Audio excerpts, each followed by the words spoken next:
Hello and welcome to this Optimum Business English video on business presentations. In this video we will look at business presentations, starting with their various uses. We will then look at some interesting presentation statistics, before ending with a look at the ideal structure of a business presentation. Let's get started. Good morning, Jane. I need to work on improving my business presentations, and was wondering if you would like to join me? Good morning, Brian, and yes, please. I would find that most helpful. Excellent. As I recently attended one of Kim's exceptional presentations, I've asked her to take the lead on this. Here she is now. Good morning, Kim. Good morning, Brian. Good morning, Jane. Hi, Kim. Brian was just telling me about your session and asked if I'd like to join. I hope that is okay. You are most welcome, Jane. I've booked a boardroom for our session. Should we go? Sure. Let's go. Lovely. This is much better, and it is also appropriate for our topic. Let us jump right in with what a business presentation is. What would you say they are? They are an important business skill where a person presents or delivers information in a certain way to those who would need it. Most of the time there is only one person presenting and they use a set of presentation slides to assist them in sharing the content, which makes it easier for their audience to follow along. Well put. Jane, what would you say presentations could be used for? I mostly use them to present my financial reports to the executive committee, but I also use them to train my staff. Exactly. Can you think of any other uses? I use presentations for sales pitches to new clients. I also use them when we launch new products at big conferences. I can see how they will be most useful in all these situations. Presentations are also used to explain work processes, to give updates on the status of a project, to present financial reports, for product marketing and product launches, to share information with teams, or when giving a speech to a large audience. Let us consider some fascinating presentation statistics. According to Dectopus research, over 50% of business professionals create one or more presentations a week, with 30% creating between 1 and 3 presentations a week, and 10% create a presentation every day.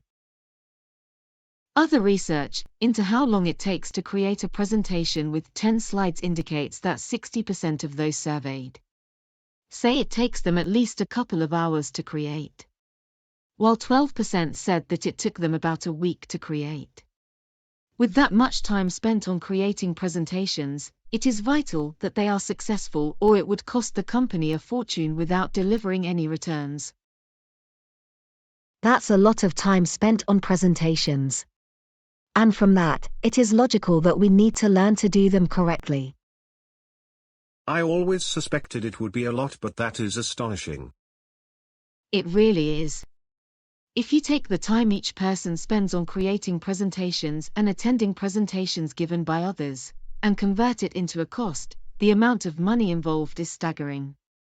Should we move on to how to structure an effective presentation? Please, that will be of great benefit. As with emails and other English writing, we still use the basic structure of an introduction, followed by the body or main content, before ending with the conclusion. What is different is that there are 2 additional steps, one before and one after the presentation. Can you think what they are? You probably do it already, but just have never considered them to be a part of the structure of an effective presentation before. Since you mentioned their timing, I can only think that you mean the invitation email and the next steps emails. Am I correct? Precisely. Those 2 emails can be as vital to the success of a presentation as the presentation itself. I get what you are saying. Just thinking of the email invitation, I find them as vital to the success of my presentation as my presentation itself. Absolutely. If the invitation email was not done correctly, the presentation would not be attended and the very purpose of the presentation would not be achieved, so it's a vital step that should not be overlooked. And the next steps email is vital to me because it helps me to both let the client know what they can expect from me and what I will expect from them. It makes the relationship clearer, ensures transparency and helps to move things forward after the presentation is done. Let us now move to the structure of a presentation, as we already covered the invitation and the next steps emails in other videos. The latest research suggests that presentations should be between 10 and 15 slides in total. Any longer and you may lose your audience due to shortening attention spans.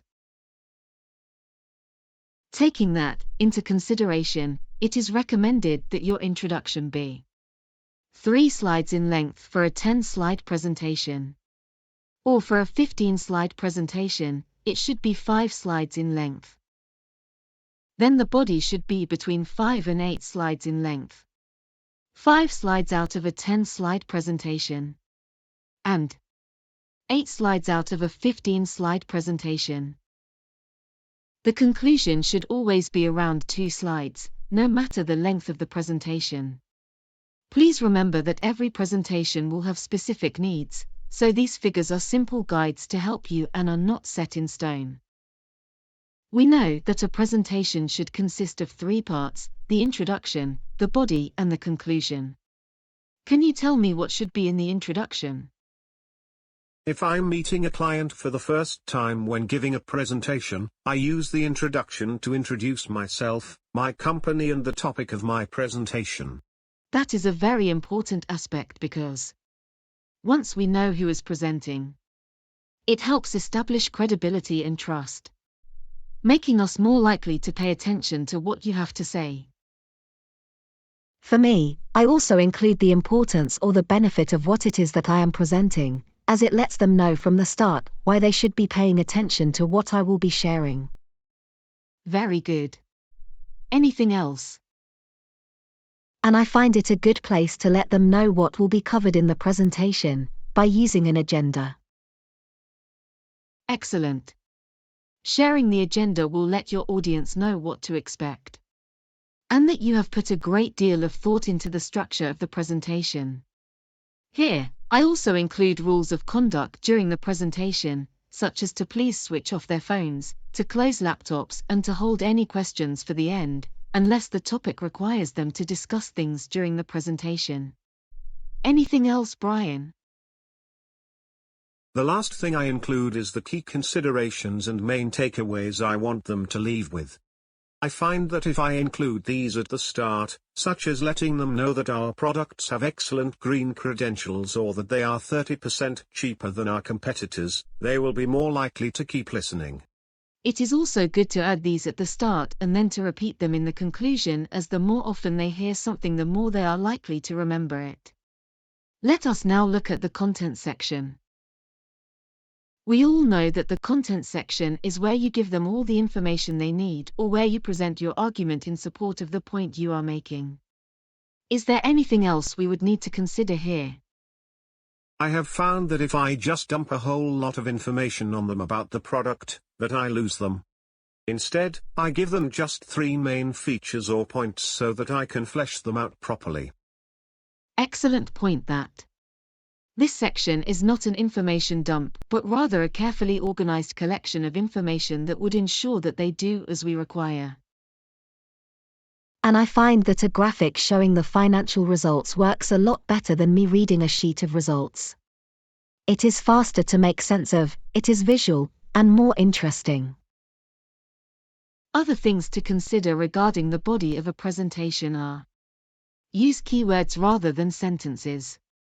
Avoid talking about more than one subtopic per slide. Use no more than 5 bullet points per slide. Format content carefully and consistently and comply with the requirements of your company's brand. Always remain professional, in terms of language, content accuracy, visual impact, and the way that you put the information across. Let us now move on to the conclusion. What should we include under this last part of a presentation? The conclusion is where we bring everything together, where we remind them of the key takeaways, where we share next steps, and where we summarize the decision arrived at during the presentation. I could not agree more, Brian. And, with that, we come to the end of this session. Thank you for your active participation, and we will hold other video sessions to look at presentation don'ts, tips and tricks, and what are the best phrases to use in specific presentation situations, and so on. In this session, I learned why business English presentations are so vital to business, as well as the many things that they can be used for. I also learned that the invitation and next steps emails are as important to the success of a presentation as are the presentation's own introduction, body, and conclusion. In our next session, we will look at how to create the perfect business English presentation invitation email. If you liked this video and are interested in more business English content, please do like and subscribe. And do check out our website on optimumbusinessenglish.com. Thank you and see you again next time.